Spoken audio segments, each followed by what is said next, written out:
بسم اللہ الرحمن الرحیم۔ السلام علیکم۔ ارشد اور امجد دو بھائی تھے۔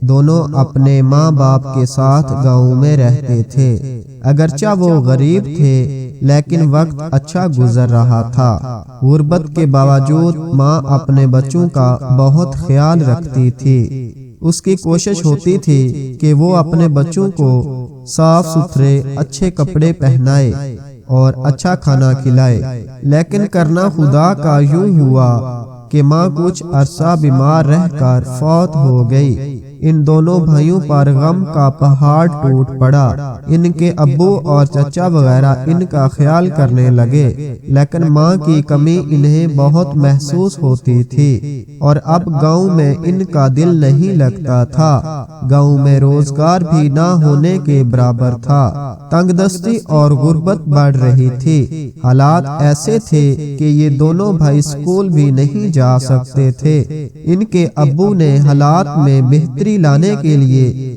گاؤں چھوڑ کر شہر جانے کا فیصلہ کیا۔ شہر میں آ کر ان کے ابو نے محنت مزدوری شروع کر دی اور حالات بہتر کرنے کے لیے ان دونوں بھائیوں کو بھی چھوٹے چھوٹے کاموں پر لگا دیا۔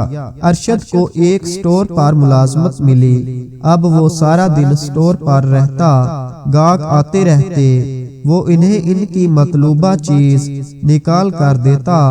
کاپیاں، پینسلیں، کلرز، اس سٹور پر زیادہ پڑھنے لکھنے کی چیزیں تھیں۔ ایک دن اس سٹور پر ایک آنٹی آئی، وہ بچوں کی کہانیاں لکھتی تھی۔ ارشد کو معلوم ہوا تو اس نے کہا میری کہانی بھی لکھ دیں۔ تمہیں کیسی کہانیاں پسند ہیں؟ آنٹی نے پوچھا۔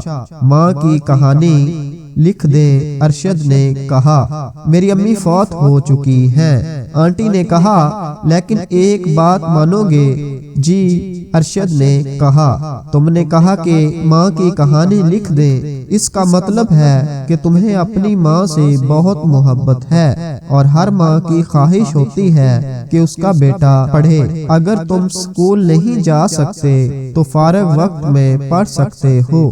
تھوڑی سی کوشش سے اور کسی کی مدد سے تمہیں لکھنا پڑھنا آ جائے گا۔ اس طرح تمہیں کہانیاں پڑھنی آ جائیں گی، اچھائی اور برائی کا پتہ چلے گا، کیونکہ تعلیم ہی اچھی زندگی گزارنے کا طریقہ بتاتی ہے۔ ایک پڑھے لکھے انسان اور ان پڑھ میں بہت فرق ہوتا ہے۔ بہت سے ایسے بچوں کی مثالیں موجود ہیں جو چھوٹی عمر سکول نہیں جا سکتے، لیکن جب انہیں تعلیم کی اہمیت کا احساس ہوا تو انہوں نے پڑھنا شروع کر دیا۔ تعلیم کے لیے عمر کی کوئی قید نہیں ہوتی۔ ارشد جس سٹور میں کام کرتا تھا اس کے مالکان بہت اچھے لوگ تھے۔ انہوں نے ارشد کا شوق دیکھ کر اسے کام کے بعد فارغ وقت میں پڑھنے کا موقع دیا۔